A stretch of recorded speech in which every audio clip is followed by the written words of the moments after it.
근데 스님이 잘 알지도 못하는 어떤 스님이 찾아왔어요. 찾아와서 스님 그 불사한다고 고생 많았는데 수미산 한번 갔다 오지요. 그래. 수미산이 어디예요? 그랬더니 그 스님 비구 스님인데 자기가 작년에 갔다 왔는데 참 좋더라. 자기도 많이 힘들었는데 갔다 오니까 부처님 카피가 있더라. 난 너희 스님에게 꼭 알려주고 싶다. 그리고 전화가 왔구나. 전화가 왔어. 그래서 당신을 한번 찾아오라는 거예요. 그래서 어디냐 하니까 제주도래요. 찾아갔어요. 제주도를. 그래서 이제 갔더니 당신이 수미산 갔다 온 얘기를 해주면서 스님이 병원 짓는 거 내가 쭉 지켜봤는데 정말 어려웠을 거다. 예, 뭐 아직도 끝난 여정이 아닌데 그거 운영하느라 얼마나 힘드냐. 그럴 때 저는 딱 생각이 잘 됐다. 여기서 자다 죽느니 수미산 걸어가다가 그냥 죽는 게 낫겠다. 그러면 그 길은 시체를 치울 수가 없어요. 그냥 말들이 싸는 똥을 주워다가 시체에 넣고 말똥으로 시체를 다 태운답니다. 그래서 딱 좋네. 딱 됐다. 더 이상 어떤 얘기도 듣고 싶지도 않고 이제 그냥 소리 소문 없이 이 지구에서 그냥 내가 가면 된다 이렇게 생각했어요. 그래서 이제 어떻게 가면 되냐 정보를 수집하고 막 이래 했는데 그래가지고 6년에 그걸 다 해놓고 이제 그 스님에게 다 자문을 받아서 몇 사람들하고 같이 가기로 했는데 그 사람들이 다 안 간다는 거예요. 수미산 출발 한 달 정도 남겨놓고 다 안 간대. 그래서 너무 잘 됐다 그러면 나 혼자 가지 뭐. 그랬는데 마치 스님 곁에 있던 제자가 한 사람이 스님 제가 시자로 따라갈게요. 그래. 야 가다가 죽기도 한데 목숨을 걸고 가야 하는 곳이래. 우리 강원도 저희 대청봉의 2배 반이란다. 대청봉의 2배 반. 5,650고지. 5,650고지. 그러니까 대청봉의 높이의 2배 반이니까 충분히 죽을 수 있대. 그래서 너는 가면 안 돼. 그러니까 제가 스님을 혼자 보낼 수 없다고 그 친구가 따라간다라는 거예요. 그래서 그래 그러면 같이 가자. 그래서 제가 제자를 한 사람 데리고 저랑 이제 그 어떤 여행사의 대표랑 몇 명이 이제 길을 떠났어요. 길을 떠났는데 사람들이 정말 많이 말렸어요. 스님은 라사에 내리면 죽는다. 코피가 터져서 지혈도 안 되고 병원도 없으니까 죽을 거다. 다 죽는데 했어요. 가면 라사에서 죽을 거라고 해서 라사에서 수미산은 가보도 못하고 라사에서 죽을 거니까 절대 가면 안 된다고 정말 많은 사람들이 말렸는데 나는 절대 가서 거기 죽어야 되겠어. 거기서 난 더 이상 이제 여러분들 보는 것도 힘이 볼 힘도 없고 살 힘도 없고 막 더 이상 할 게 없어요. 그리고 이미 스님 마음이 산산이 다 부서졌기 때문에 몸도 다 부서졌기 때문에 뭐 여기서 죽거나 거기서 죽거나 똑같은 거야. 어디서 죽는데. 근데 수미산 순례하다 죽었다 그러면 번뇌가 별로 없을 것 같아. 그래서 수미산이 딱 좋다 이 생각한 거예요. 그래서 이제 중국으로 해서 이제 라사 티베트의 도시 수도를 가는데 이래 앞에 내려다 보니까 정말 바닷빛같이 푸른 허공과 뭉게구름과 그 밑에 양떼들이 자유롭게 노는데 너무 죽어서 가면 천상이 저럴까 극락이 저렇게 생겼을까 너무너무 평화롭고 아름다운 거예요. 근데 이제 라사의 공항에 딱 내렸어요. 내려서 어떤 스님이 그 갔는데 비구 스님이 갔는데 가자마자 코피가 터져서 도로 돌아왔대요. 피가 안 멈춰놓고 그 고산증 때문에. 근데 저는 내렸는데 괜찮은 거예요. 공항 마당에 나오는데 너무 포근하고 감미롭고 바람이 이 티베트 자체의 이 모든 존재들이 저를 품어 안는 듯한 그런 위로를 받으면서 너무 행복했어요. 라사 공항 그 뒤에 있는 세상은 돌아보고 싶지가 않았어요. 그래서 이제 차를 타고 그 라사에 있는 호텔에 가서 거기서 나흘을 있었어요. 포탈라궁도 앞에서 바라보고, 그때는 스님이 숨이 차가지고 잘 걷지를 못할 때예요. 그래서 그 포탈라궁을 이 계단을 올라갈 수 없어서 밑에서 바라보고, 또 달라라마 존자님 여름궁전도 가보고, 그 다음에 세라 사원도 가고, 그런 거기에 있는 여러 사원들도 방문하면서 고산증 적응을 했어요. 4일 동안 하고, 이제 그 다음에 삼해사, 아까 보셨죠? 삼해사를 갔어요. 삼해사를 가는데 참 낯설지 않다라는 마음이 들고, 이거를 저를 지으면서 얼마나 고생을 했을까 이런 마음이 들면서 삼해사에 가서 파다마삼바바도 뵙고, 그럴 때 파다마삼바바의 모습이 거기에 딱 모셔져 있어요. 그래서 그 당신이 지은 이 사자의 설을 가지고 많은 중생들을 이롭게 하고 싶었는데, 이제는 내가 더 이상 몸도 마음도 힘이 없어서 내가 할 수가 없어서 내가 티베트를 왔습니다. 내가 스미사를 왔습니다. 라고 얘기했어요. 그러고는 이제 거기에서 이제 차를 타고 이제 5일, 4일 되는 날 이후부터 이제 그 스미산에 있는 데까지 가는 거예요. 라사에서 차를 타고 한 7일, 8일을 가야 수미산이 있는 데까지 나와요. 가는데 4,500고지가 처음에 나온다고 얘기했어요. 근데 그 올라가려는 길이 이렇게 꼬불꼬불 이래 해가지고 강원동 정선 아리랑 길만 해가지고 그 꼬불꼬불 길이 얼마나 높은지 그 길을 차고 올라가는데 우리 그 여행사 사장님이, 스님, 우리 정토마을 계시는 티베트 스님들이 라사에서부터 밤에는 걷고 낮에는 숨고 이래가지고 라사에서 보통 5개월, 6개월씩 걸어가지고 이 산을 넘어서 카일라스 입구에서 네팔로 빠져갖고 망명을 한다라는 거예요.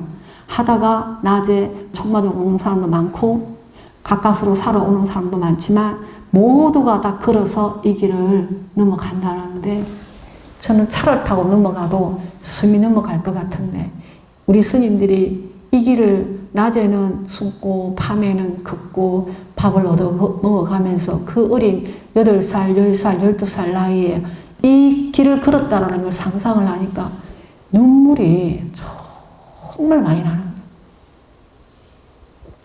자유가 뭐길래 자유를 찾아서 그 어린 나이에 이렇게 춥고도 혹독한 바람이 부는 이 고산을 걸어서 밥을 얻어 먹어가면서 손발이 다 얼어 터지면서 네팔을 넘어서 인도를 왔을까, 그런 생각을 아주 많이 하게 했어요. 정말 그 눈물이 많이 나고 너무나 위대하고 고귀한 우리 스님들이었구나 생각하면서 갑자기 한 번도 느끼지 못했던 책임감이 느껴졌어요. 저 스님들이 나 때문에 한국에 왔는데 내가 여기서 죽어버리면 저 사람들은 어떡하지? 어떻게 될까? 이렇게 어렵게 망명을 해가지고 그 힘든 공부를 해서 삼장법사가 되어갖고 한국에 오셨는데 내가 그들을 데려다 놓고 나는 도로 나는 티벳으로 왔으니 갑자기 그냥 하염없이 그냥 눈물이 났어요. 그래서 정말 한없이 울면서 그 꼬부란 길을 올랐어요. 꼬부라. 근데 이 길을 만들면서 얼마나 많은 사람이 또 죽었을까? 이 고산에 4,500고지의 길을 만들면서 얼마나 많은 사람들이 갱이를 파고 사고로 팠을 텐데 이거 하다가 얼마나 많이 죽었을까? 이 값지고 피로 만들어진 이 길을 내가 죽으러 간다고 누워서 철철 울면서 이 길을 가고 있는 내가 있는 거예요. 그래서 4,500까지 올라가니까 그 티베트 깃발 있잖아요. 바람이 날리는 거. 그게 막 가득 이렇게 날리고 있는 그런 돌탑이 있는 정상이 있었어요. 그 밑에 보니까 바다보다 더 푸른 4,500거지의 호수가 망망하게 펼쳐져 있는 호수가. 눈이 시리도록 푸른 호수가 펼쳐져 있고, 산 꼭대기에서는 많은 외국인들이 그 호수를 바라보고 있고, 저도 잠깐 내렸다가 이제 그 호수를 끼고 이리 내려가는데 점심을 먹을 시간이 됐어요. 그래서 이제 일행들이 점심을 먹자고 허름한 식당에 갔는데 그 식당 테이블마다 조그마한 쪽마늘 있죠. 쪽마늘이 소쿠리에 이렇게 담겨져 있어요. 이게 뭐냐 그러니까 이게 이 티베트 만원이라는 거예요. 이거를 먹으면 고산증이 좋으니까 사람들이 먹으라고 내비뒀다라는 거예요. 그래서 나도 모르게 무의식적으로 그걸 하나 까서 입에 넣고 씹어 먹었는데 처음에는 먹을만 했어요. 그래서 죽으러 간 놈이 아마 살고 싶은 마음이 있었던가. 그 마늘을 두세 개를 집어서 주머니에 집어넣네 내가. 그 쪽마늘 두세 개를 집어넣고 다시 차를 타고 또 쭉 가는 거예요. 가다가 너무 어지럽고 속이 울렁거려서 그 생마늘을 다시 하나 가스로 입에 딱 털어 넣는 순간에 나는 진짜 죽었다라는 생각이 들더라고요. 위장이 확 뒤집어지면서 위 경련이 일어나면서 구토와 설사를 그때부터 3일 동안 했어요. 그러니까 그게 고산증의 하나의 정상이긴 한데 독한 마늘을 먹어서 위가 다 뒤집혀서 이 경련이 일어난 거예요. 그래서 물도 먹을 수 없어서 3일 동안 그 길을 끝없이 가야 되는 거예요. 네, 망망한 길을 그냥 계속 달리는 거예요. 그 이제 그 숙소마다 허름한 숙소가 있는데 그것을 이제 뜨거운 물을 끓여서 뜨거운 물을 조금씩 먹어가면서 그게 보통 사천고지이기 때문에 손가락, 발가락, 입술을 새파랗게 모두가 다 피가 안 통해서 그래서 계속 뜨거운 물을 먹으라는 거예요. 계속 뜨거운 물을 이제 먹는데 뭐 먹으면 토하고 그래서 한 3일 동안 시체처럼 차에 누워서 갔어요. 갔는데 이제 조금만 더 가면 칼야이스가 나오는 마지막 도시에 도착했어요. 도착했는데 숙소에 갔는데 이제 다 늘어졌어. 이제 완전히 이게 사람이 축 늘어져서 뭐 이렇게 어떻게 할 수가 없을 정도로 늘어졌어요. 근데 그 대표가 내일 아침 새벽에 4시에 출발을 한다라는 거예요. 칼라이스가 있는 입구까지. 나는 이제 가다가 진짜 죽겠구나. 수의사도 못 가보고 죽게 생겼네. 이렇게 생각했어요. 그리고 이제 거기서 이제 뜨거운 물을 끓여서 먹고 이랬는데 새벽 4시에 이제 붙잡혀가지고 차를 탔어요. 타고 좀 가니까 중국 경찰이 차를 세우는 거예요. 차가 못 간대요. 보고 와서 우리가 지나가야 할 철다리가 떠내려가 버려서 자리를 놓으려면 3일은 꼬박 여기서 기다려야 된대. 그래서 저는 한편으로 야 이게 부처님 앞인가? 내가 살라나? 안 죽고 수민사를 갈라나? 이런 생각했어요. 그래서 거기서 3일 동안 체류하게 됐는데 철다리가 놓을 때까지 체류하게 됐는데 거기 그 숙소에 있는 그 주인이 저기 병원이 있다라는 거야. 그 병원을 가보면 어떻겠냐. 그래서 이제 비가 쭉쭉 오는데 그 눈이랑 비랑 섞어져서 오는 비가 오는데 거기가 4,200에서 300 정도 되는 구주예요. 그 병원을 갔는데 합판으로 이렇게 지어놓은 집인 합판 집인 거예요. 갔는데 간호사 같은 사람이 하나 있어서 내가 갔더니 간호사가 전화하더니 키가 커다란 남자 의사가 나타났어요. 보더니 탈수라는 거예요. 물을 보이면서 스님 몸이 물이 없다. 그러면서 이제 당신이 그때가 저녁 6시인데 밤 1시가 될 때까지 제 옆에서 간호를 하시는 거예요. 의사가. 그 뚜껑도 없는 플라스틱 통에다가 뭐를 탓으로 주사를 넣는 거예요. 혈관으로.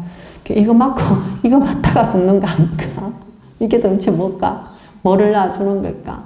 근데 계속 의사는 뭔가를 섞고 또 넣고 섞어서 넣고 계속 열을 재다가 계속 그래서 6시부터 새벽 1시까지 옆에서 간호를 해주시는 거예요. 야, 이게 부처님 카페라는 게 이런 게 카페인가?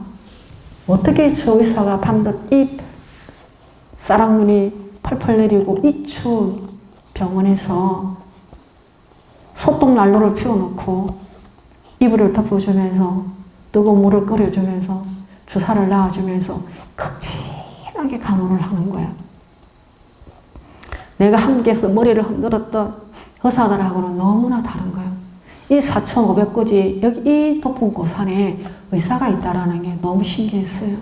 그래서 어디 사람이냐? 중국 사람이래요. 어디 그저 왔냐 그랬더니 여기 히말리아 가는 사람들을 위해서 자기가 이렇게 파견됐다라는 거예요.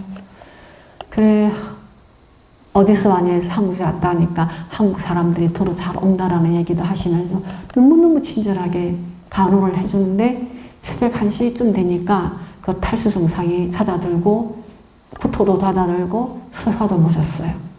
그래서 비를 맞고 눈을 맞고 이제 그 숟가락에서 올라가니까 옛날 옛적에 우리가 썼던 비닐 우산 있죠. 그 우산을 이렇게 씌워주시는 이거 쓰고 가라고. 그 제자가 저를 데려와서 같이 함께 우산을 쓰고 오는데 제 가슴이 다 무너진 가슴에서 따스함이 나는 거예요. 저게 진정한 정말 보살의 모습이구나. 내가 누구와 함께 저렇게 헌신적이었지?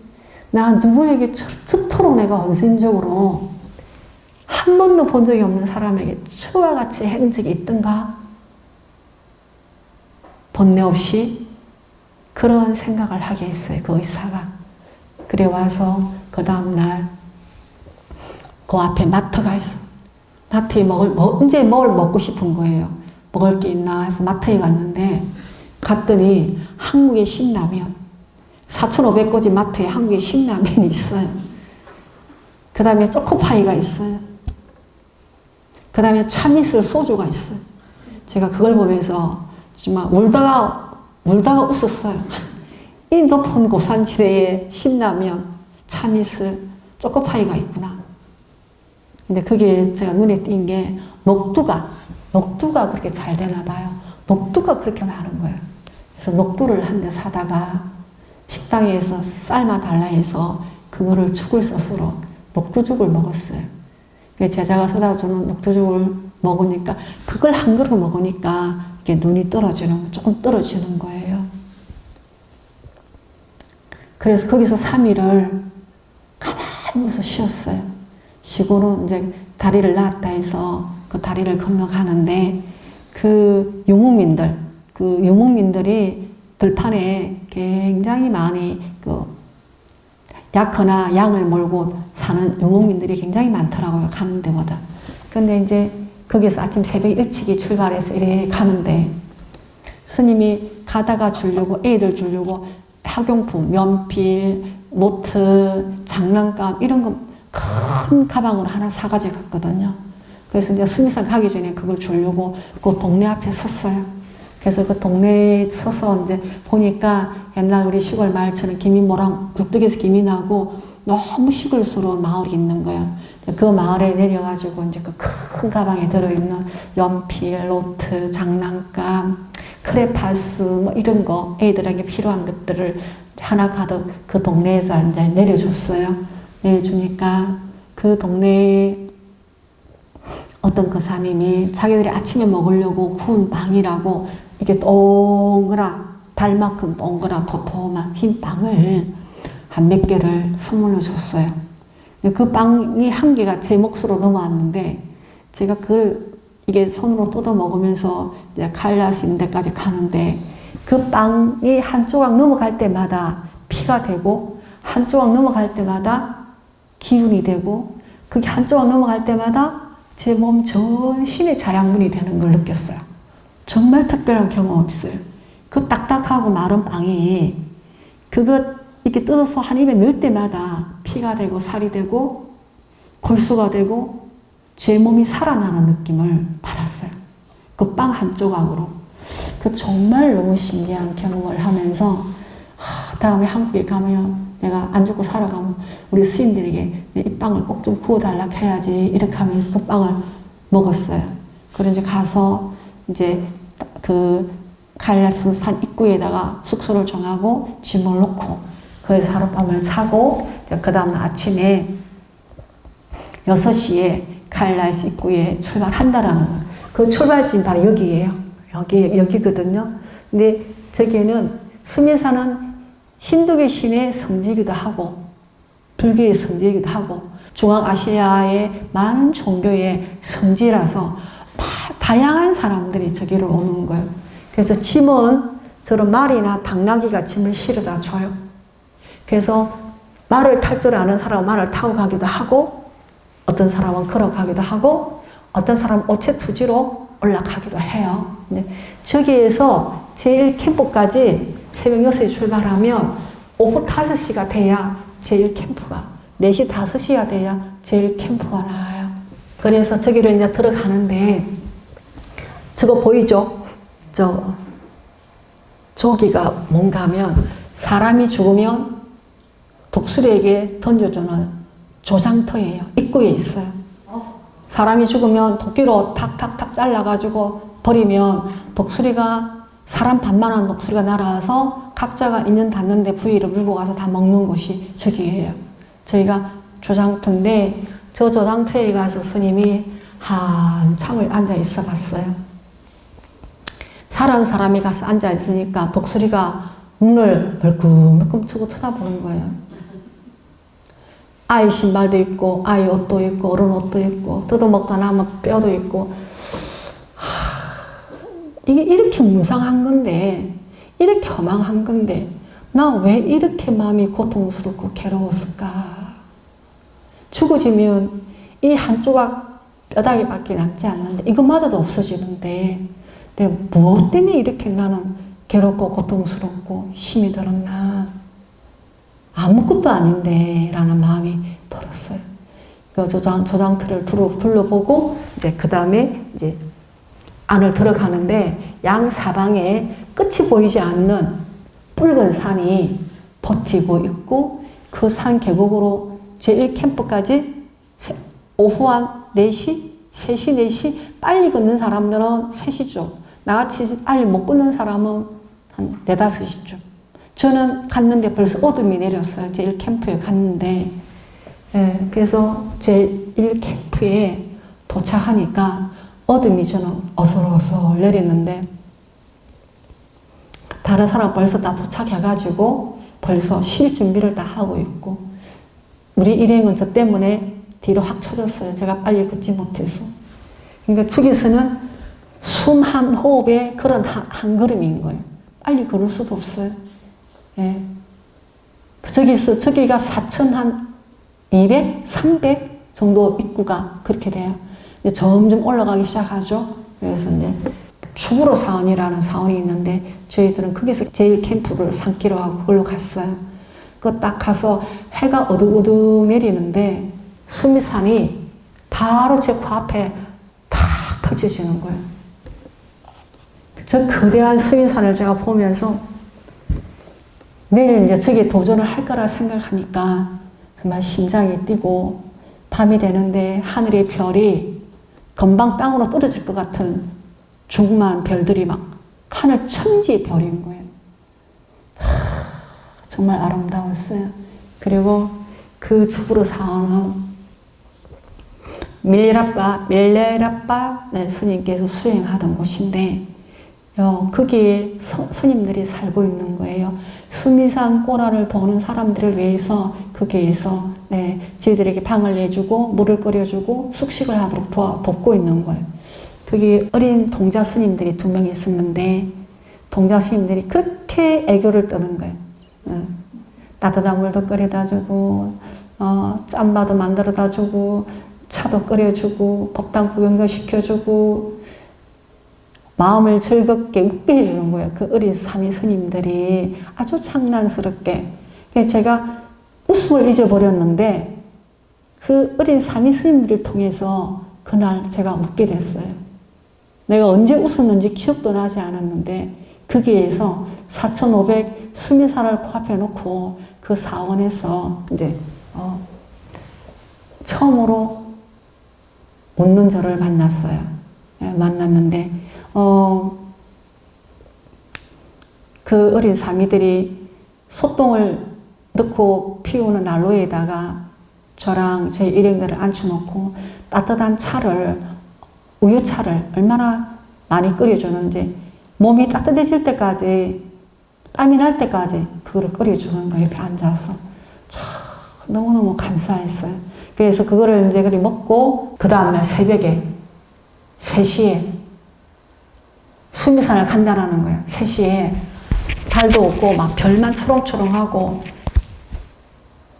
앞도 뒤도 안 보이는 깜깜한 밤을 수미산을 오른다라는 거예요. 정말 너무 어처구니가 없었는데 예. 근데 우리를 가이드한 중국 사람도 그 길을 잘 모르는 사람이었고 나를 데리고 간 그 대표도 길을 그렇게 잘 모르는 사람인 거예요. 대충 아는 사람인 거예요. 새벽 3시에 우리는 짐을 아주 작은 당나귀에다 싣고 출발을 했어요. 한 8명 정도가. 그래서 이제 그 강을 시냇물을 건너서 그 가늠산하고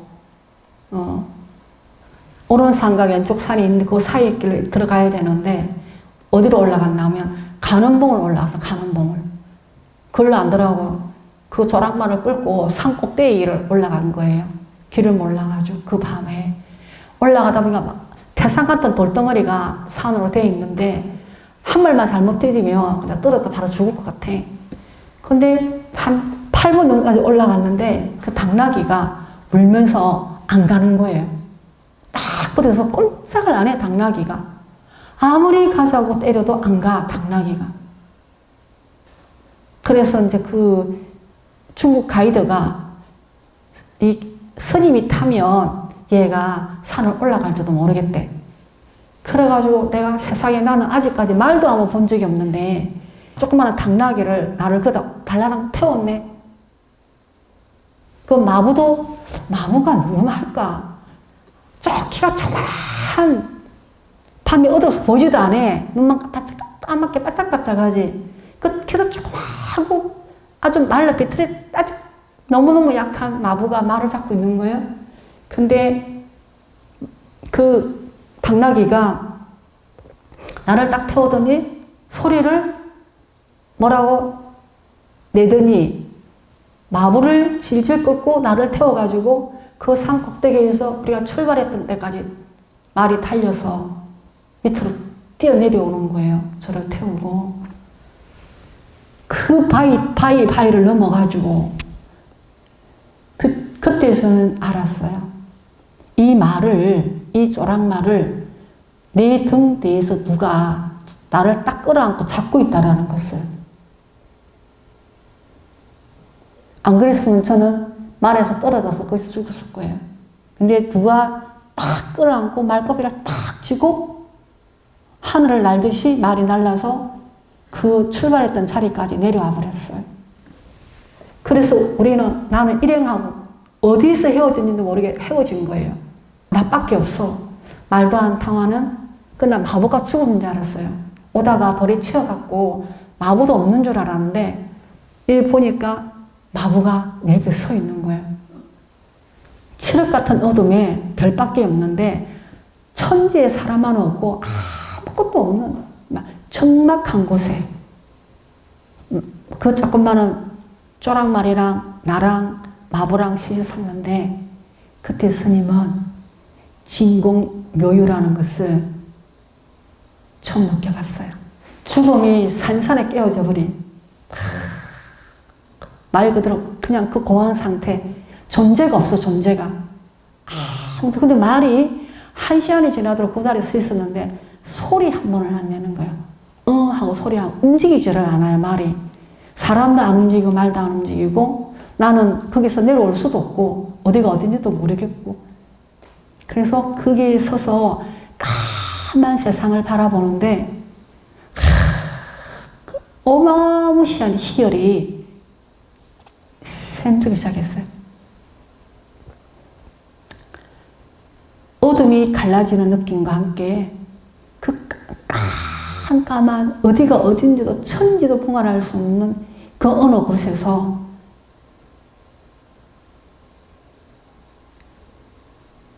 세상이 확 밝아지면서 저를 똘똘 묶고 쌓여있던 번뇌가 어디로 가버렸는지 다 없어지고 그냥 그 청결한 고요 속에 제가 그냥 놓여져 있는 거예요. 허공에 떠있는 공처럼 그렇게 놓여져 있었어요. 이 공적함을 어떻게 말로 표현할 수 있을지 모르겠어요. 그래서 한 1시간 정도 그렇게 있었는데 1시간 정도 지나니까 저 아래에서 반딧불 같은 불이 하나 반짝반짝하고 보여요. 그러니까 말이 소리를 이렇게 해요. 나를 보고 불을 봐라 하는 신호를 하는 것 같아. 이렇게 보니까 아주 멀리서 그게 보여요. 그리고 또 말이 막 아무 미동도 안 해요. 저는 그 적막한 그 정말 말로 표현할 수 없는 희열 속에서 그 물질이 하나도 느껴지지 않는 그 공적한 공간 안에서 강활함을 희열을 느끼면서 고요 속에 그냥 제 숨만 느껴질 뿐이지 아무것도 느껴지는 게 없는 거예요. 근데 한참 지나니까 두 사람이 후레쉬를 하나 들고 제 뒤를 지나가는 거예요. 지나가니까 말이 이렇게 돌아서면서 마법을 하자고 이렇게 끄는 거예요. 그래서 이 말이 아주 천천히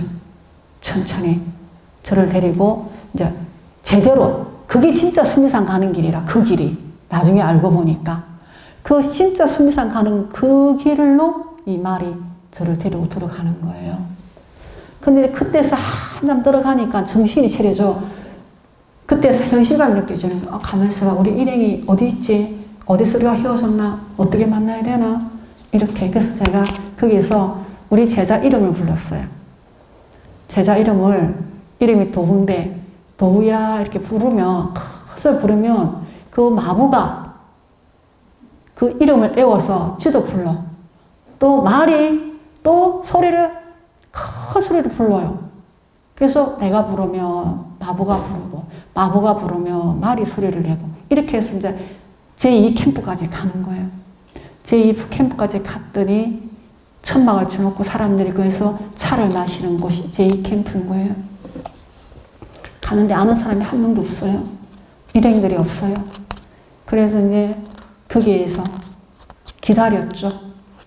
설마 나를 두고 산을 타지는 않았을 거고 어디로 온 거에서 올 거다 하고 있는데 그 말이 그 휴게소에 가니까 아주 조심스럽게 무릎을 꿇고 땅에 딱 무릎을 꿇고 앉는 거예요. 내리라는 거예요. 저보고. 그래서 땅에 착 달부터 앉아가지고 저를 내려주는 거예요. 사람보다 제가 낫다라는 걸 알았어요. 저기 막사에 들어가면 물이 있다고 이렇게 코로 이렇게 해요. 이렇게 가라고. 그리고 보니까 사람들이 그 안에 있는 거예요. 그 가니까 따뜻한 물도 있고. 그래서 거기서 한 30분 있다 일행을 만났어요. 일행을 만나서 어떻게 왔냐니까 그들은 그 산을 넘어서 소가 똥을 싸는 걸 보면서 말이 지나갔다 생각을 하고 그거를 따라서 내려왔다라는 거예요. 그 내려오니까 길에 나오더라. 그래서 알아보니까 제 캠프가 머지않은 곳이 있기 때문에 스님이 거기에 와 있을 수도 있다. 그래가지고 그 사람들도 걸로 왔다라는 걸. 거기서 일행들을 다 만났는데 저는 수미산 가기 전까지는 정말 사람을 보고 싶지 않았어요. 사람이 정말 힘들었어요. 사람을 만나는 게. 버겁고 하여튼 힘이 들었어요. 근데 거기에 있는 사람을 만나는데 그렇게 반가울 수가 없는 거예요. 그렇게 기쁠 수가 없는 거예요. 아, 사람이 이렇게 기쁜 거였나? 사람 만나는 게 이렇게 반가운 거였나? 이걸 알았어요. 그리고 이제 다 모여서 출발을 또 하는데 또 말이 무릎을 착 꿇더니 타라는 거예요. 지등에. 내가 너무 고마워서 이제 내가 살살 걸어갈 수 있다. 네가 짐을 쥐고 앞으로 걸어가면 내가 뒤따라갈게. 앉는 거예요. 안 일어나. 앉으라고. 타라고. 그래서 탔어요. 타니까 천천히 나를 데리고 이제 수미산을 오르는 거예요. 이렇게. 그날로 그 산을 넘어야 돼. 5,650인가를 넘어서야 무조건 넘어가야 되는 거예요. 그 산을. 그래가지고 이제 얻어만큼 올라왔을 때는 약 5천 정도 됐을 때는 내가 말과 함께 등을 치면서 이제는 내가 혼자 걸어. 너도 혼자 걸어라. 너무 힘드니까. 그래서 둘이 나란히 앞서고 뒤서고 마부랑 셋이서 일행들은 다 앞에 가고 우리는 제일 뒤에서 이렇게 넘어가는 거예요. 넘어가는데 그게 이제 얼굴도 뭐 전부 다 거진 새파래요. 거기가 산소 20%밖에 없기 때문에 뭐 숨을 쉴 수가 없는 거죠. 거기서. 그런데 거기에 최고 높다고 하는 5,650고지 그 똘마고개라 하는데 그 고개에 올라갔는데 그게 우박도 오고 막 비도 오고 막 천둥 벼락 치고 막 그런데요. 그래서 올라갔는데 갑자기 하늘이 확 개이는 거예요. 개이면서 수미산이 막 바로 코앞에 쫙 펼쳐지는 거예요. 그래서 거기다가 스님 가져간 가사를 그러니까 현재의식과 무의식이 이렇게 다른 거예요. 가사를 거기다가 그 다르초 꺼내다가 가사를 딱 묶으면서 스님이 하는 말이 다음 생에는 더 깊고 넓은 지혜와 자비를 가지고 중생을 제도하러 오겠습니다. 이렇게 얘기를 하는 거예요.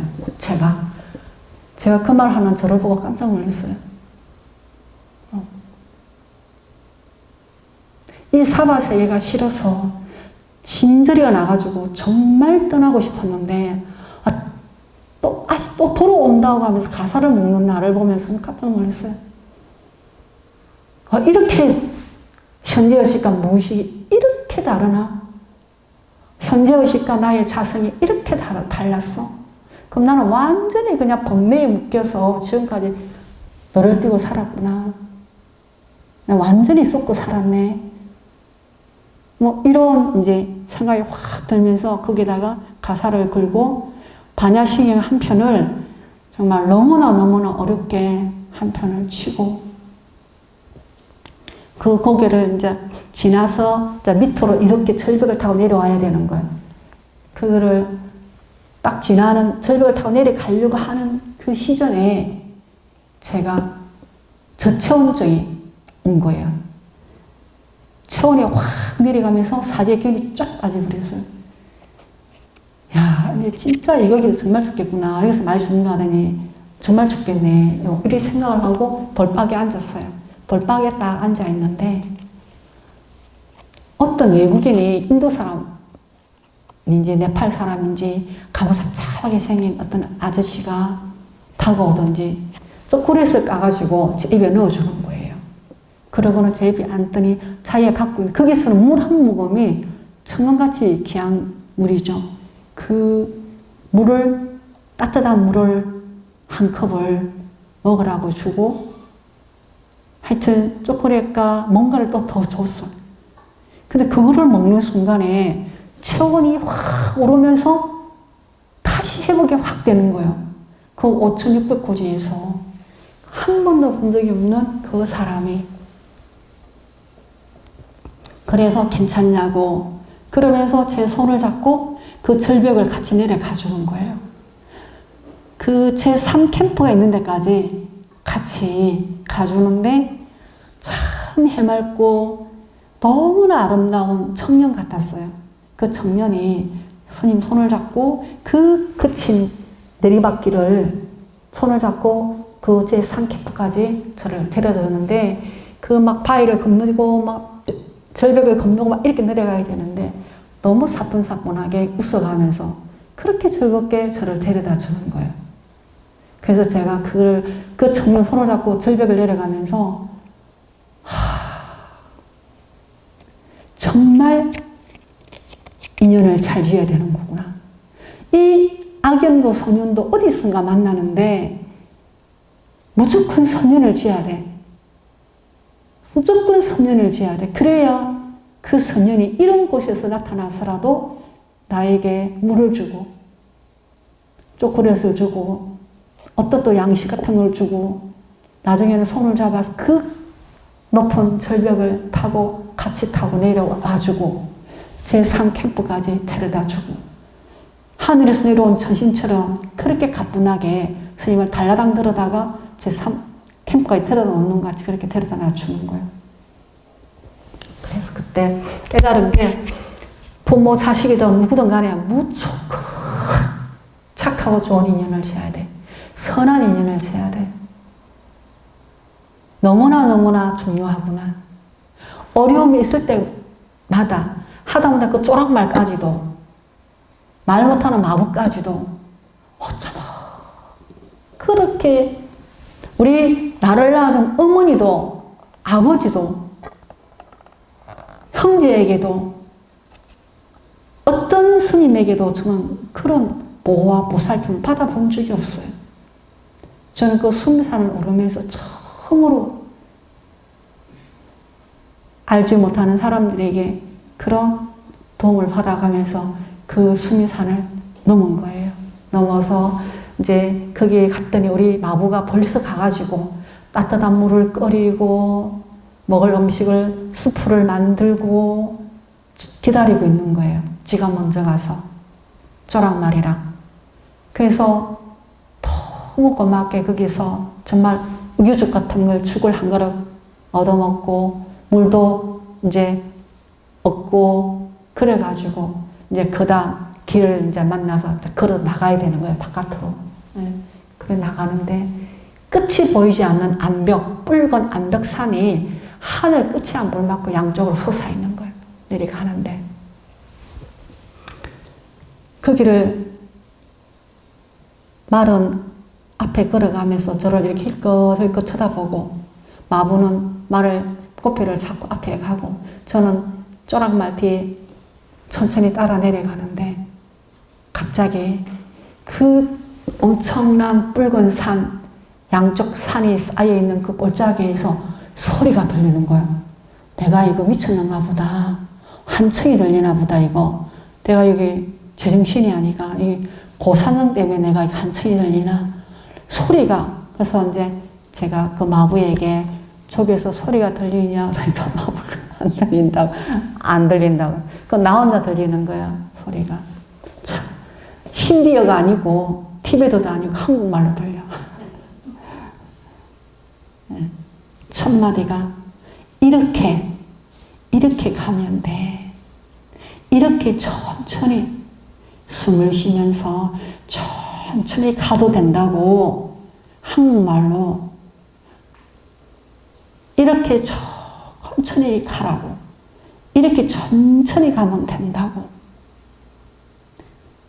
하늘에서 음성이 1시간 정도 그릇까지 들리는 거예요.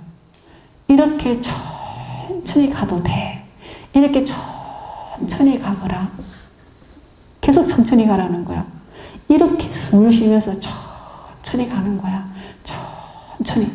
이 천천히라는 소리가 끊어지지 않게 들리는 거야. 천천히 가도 된대요. 천천히 가도 돼.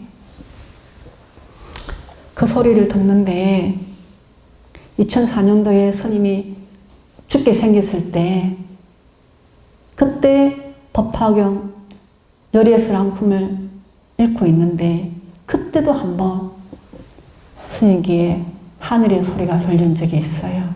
괜찮아. 아무도 죽지 않아. 그때 2사람이 죽게 생겼는데 2사람이 문제가 발생했어요. 그래서 2사람이 죽게 생겼는데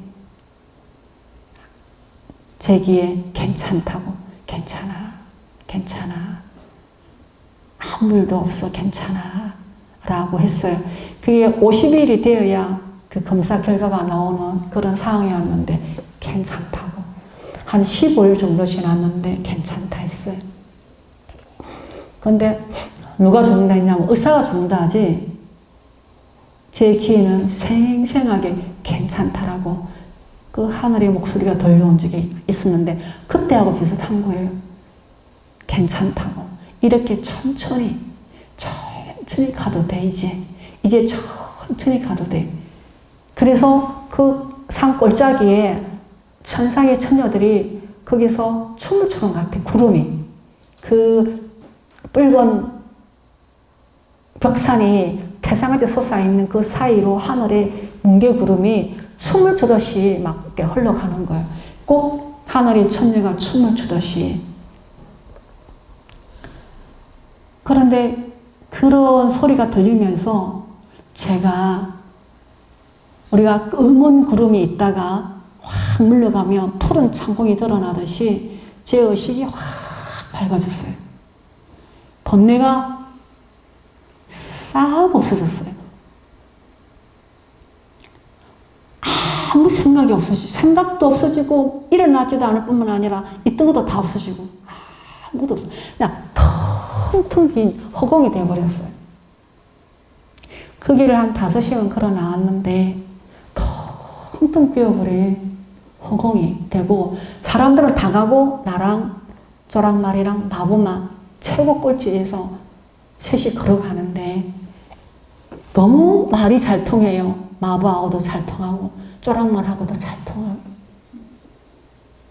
그래서 그 길을 오다가 쉬면 마부가 물을 주고, 또 쪼랑말은 먹이를 먹고, 또 오다가 쉬고, 말이 안 가.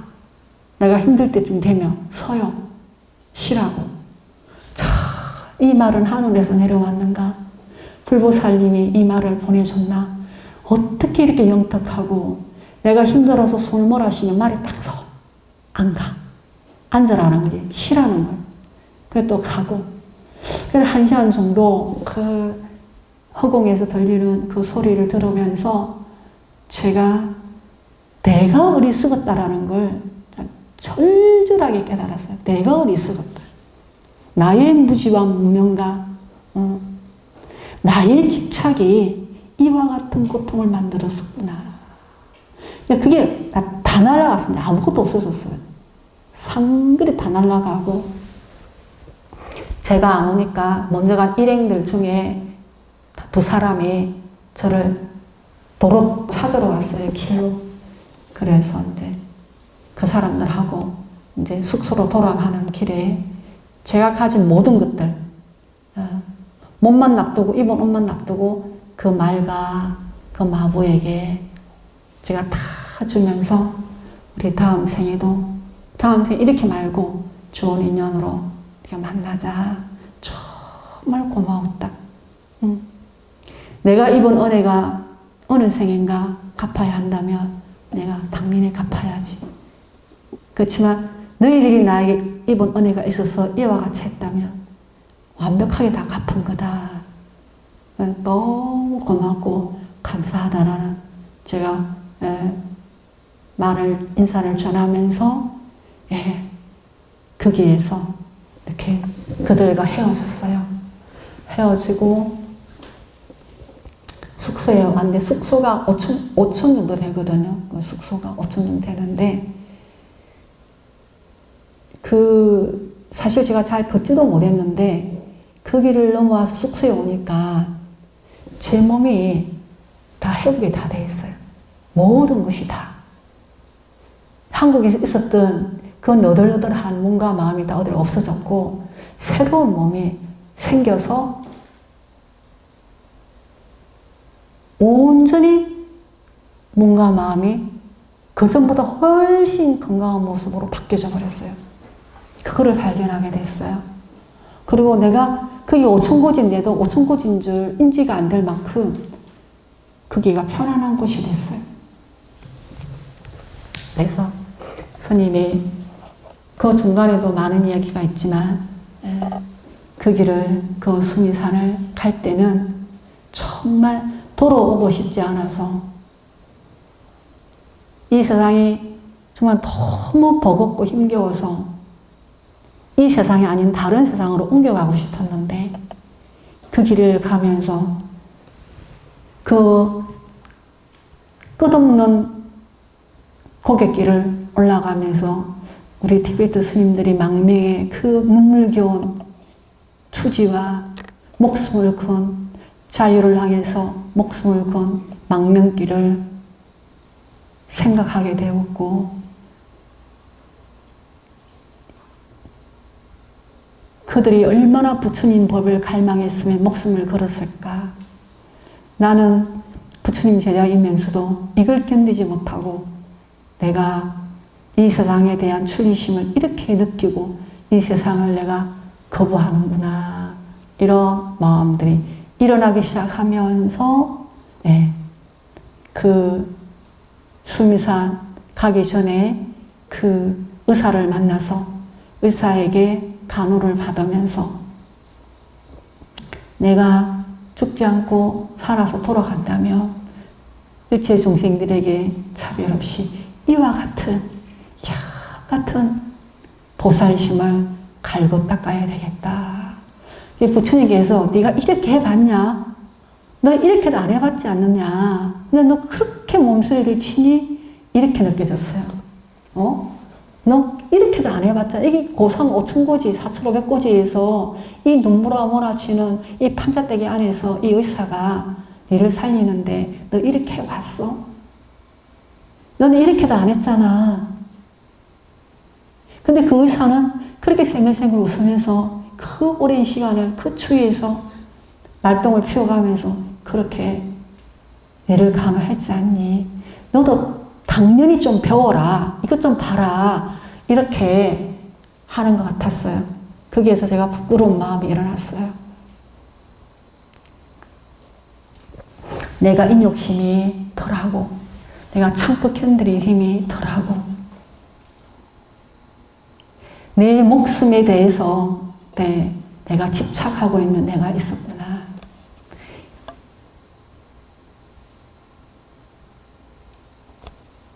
그러면서 그 의사를 만나서 제가 얼어붙었던 마음이 녹기 시작했어요. 그 의사와 한 7시간 정도, 6시간 정도 같이 있으면서 말도 안 통하지만 아주 생글생글 웃으면서 아주 그렇게 다정하게 따뜻하게 간호해주는 그 의사를 통해서 세상의 의사가 이런 사람도 있어. 이렇게 희망을 얻게 됐어요. 이런 의사도 있다. 세상에. 맞아. 내가 봤던 그런 의사, 이런 의사도 있지. 저런 의사만 있는 게 아니었어. 라고 스스로 희망을 갖게 되고 수미산 들어가면서 그 작은 조랑말과 마부를 만나면서 그들의 그 헌신과 그 시자를 정말 잘 사는 거예요. 그 마부가. 어느 생인가 내가 그 사람의 시자를 살았는지 뭐 어떤 인연으로 그렇게 흘러가는 그 물을 받아다가 소똥을 피워서 끓여가지고 주고 정말 너무너무 기가 막힌 제가 돌봄을 받으면서 중생들을 이렇게 돌봐야 하는 거구나. 근데 난 정말 내가 돌아보니 그렇게 못했던 것 같아요. 맨날 힘들어서 지쳐서 시달려갖고 막 갈팡질팡 그냥 앞인지 뒤인지도 모르고 그냥 죽게 살기를 그냥 살았던 나의 그 처절한 몸부림치는 삶이 적나라하게 보이면서 나 왜 그렇게 살았나 그런 것도 알게 되고 그 추부로 산에 올라가서 그 동자 스님 2사람에게 시봉을 받으면서 그 어린 동자 스님들이 거기에서 와서로 스님들을 돌보고 차를 끓이는데 천상에서 내려왔는지 어쩌면 그렇게 사랑스럽고 정말 너무너무 순수하고 아름다운 어린 스님들을 만나서 저도 같이 천진해지고 맑아지고 어린아이가 되는 그런 경험을 했어요. 그리고 그 산을 오르면서 그 말이 그렇게 그 그 높은 산 팔부능선에서 뛰어내렸대요. 나중에 알고 보니까. 그래서 다들 각자 말은 안 했지만 우리 스님이 죽었을지도 몰라. 해가 밝아야 찾지. 새벽이니까. 말은 살았을지 모르지만 우리 스님은 떨어져 죽었을 거야. 마부도 죽었을 거야. 이렇게 생각했대요. 같이 간 일행들이. 근데 어디가 어딘지 모르니까 찾을 수가 없는 거예요. 그 망망한 산천에서. 거기에서 그 말이 그 높은 산을 뛰어내려와서 그 수미산 입구에 딱 서서 아무도 없는 적막한 그 산중에서 저를 온전히 홀로 있게 하면서 제가 맛봤던 그 정말 감당할 수 없는 희열과 그 정멸함이 한없이 그 공함 속에서 맥박막 느껴지는 그 성성한 그 경지를 그 속에 있으면서 만급의 업이 다 녹아내리고 번뇌가 다 사라지고 그러면서 그 산을 오르는데 그 작은 조랑말이랑 마부가 정말 너무너무 보호하고 돌보면서 가다가 위기를 만나면 또 누가 와서 도와주고 또 위기를 만나면 또 누가 와서 이렇게 해서 제가 죽지 않고 수미산을 돌아 내려오도록 도우는 것을 보면서 내가 죽을 때가 안 됐구나. 아직까지 일이 더 남았네. 해야 할 일이 분명히 있는 거구나. 여기 와서 여러 번 죽을 뻔했는데도 죽지 않고 끝까지 살려내는 불보살님들의 대자비를 느끼면서 항구에 가면 이 마부처럼 이 쪼랑말처럼 그 의사처럼 여러분들을 공경하고 받들고 돌보고 사랑으로 가르치고 이끌면서 내가 남아있는 여생을 살아내야 되겠다. 이렇게 마음을 먹고 살아가지고 한국을 돌아와서 벌써 5년이 지난 오늘에서 여러분들에게 제가 수미산을 갔다 온 이야기를 이렇게 들려드립니다.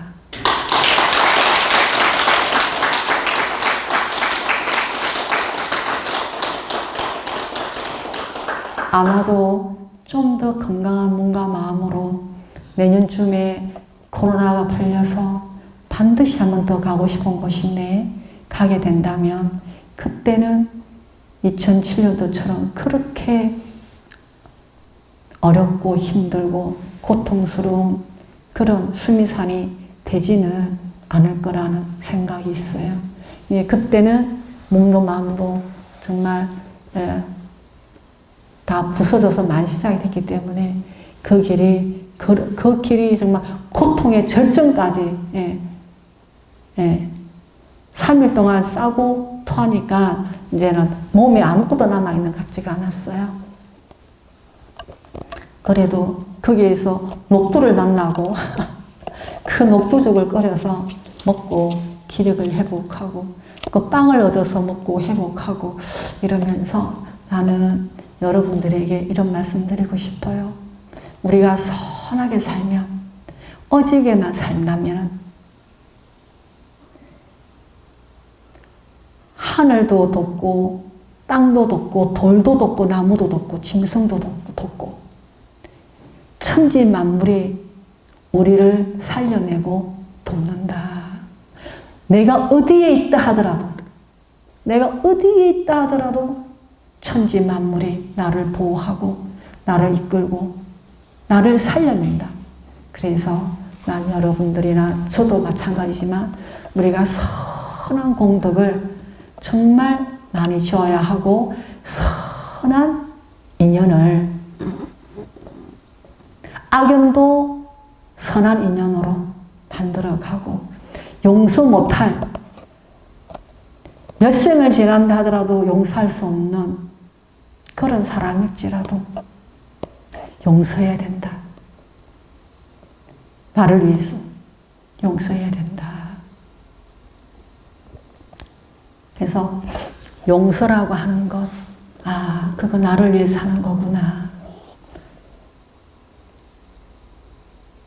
그래서 선한 인연, 선한 공덕이야말로 여러분들이 죽을 때에도 여러분들을 도울 거예요. 오늘 우리 호수병동에 그 기독교 장로님이 임종준비를 오전에 하고 있었어요. 그 아들이 목사이고 그러신데 우리 병원에 오셔서 계셨었어요. 그 장로님이 참 기도를 많이 하신 것 같아요. 몸이 말기 암인데도 몸이 깨끗하시고 의식이 명료하고 그분이 좋아하는 찬송가가 있어요. 그 유튜브를 열어서 그 찬송가를 기전에 들려주면 그렇게 은혜로워하시고 감사해하시고 좋아하시고 마음으로 따라하시고 오늘 죽어가는 가정 안에서도 당신이 좋아하는 그 찬송가를 들으시면서 은혜로워하시고 아들이 기도해 주시고 저도 기도해 드리고 또 다른 목사님이 전화로 기도해 주시고 기도 받아가면서 죽음의 여정을 하는데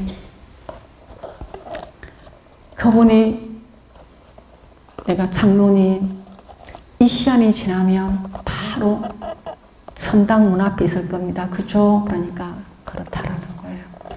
하나님을 꼭 만나실 거죠. 하늘나라에 가시면 오래 계시지 말고 또 함께 태어나세요. 그랬더니 다음 생에는 꼭 목사님 되세요. 그랬더니 지금 좀 숨이 차고 힘들지만 이 숨이 멎어지면 바로 천국의 문 앞에 계실 겁니다. 그 장로님 믿으시죠? 그러니까 이벌 아멘. 우리도 그와 같이 누구누구 믿지 말고 부지런히 보고 듣고 배워서 먼저 가는 사람들 잘 배워야 줄 아는 기도할 줄 알고 내가 할 때도 또 후배들이 나를 위해서 그와 같이 축복하고 보호하고 돌볼 수 있는 그런 능력을 우리가 키워가야 한다라는 말씀으로 오늘 수미산 다녀온 이야기를 여러분들 함께 전합니다. 내일 아침에 자고 나서 우리가 만나서 찬잔하면서 어땠는지 스님에게 소감을 좀 들려주실래요? 네. 좋아요. 감사합니다.